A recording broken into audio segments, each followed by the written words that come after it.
ஏற்கனவே இருந்திருக்கீங்க. சசிகலா போட்டோவை வச்சு இப்போ உதயநிதி வந்து வாக்கு சேகரிச்சிட்டு இருக்காரு, அதாவது காலில் விழுந்த மாதிரி.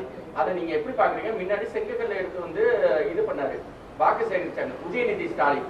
தற்போது வந்து சசிகலா காலில் விழுவுற மாதிரி, எடப்பாடிய காலில் விழுவுற மாதிரி ஓட்டு சேகரிச்சிட்டு இருக்காங்க. இதை எப்படி பாக்குறீங்க?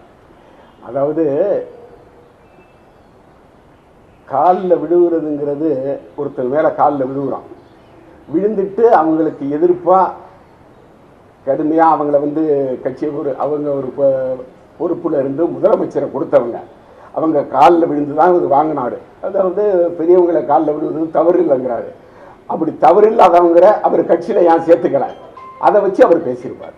ரீகமாண்ட் வந்து கொடுத்திருக்காங்க எடப்பாடி பழனிசாமி. என்னன்னா இவங்க காலில் விழுந்தது என்ன பத்தி சொல்றீங்கன்னா, நீங்க காலில் விழுந்தது எப்படின்றத நான் சொல்ல விரும்பக்கூடிய சூழ்நிலை.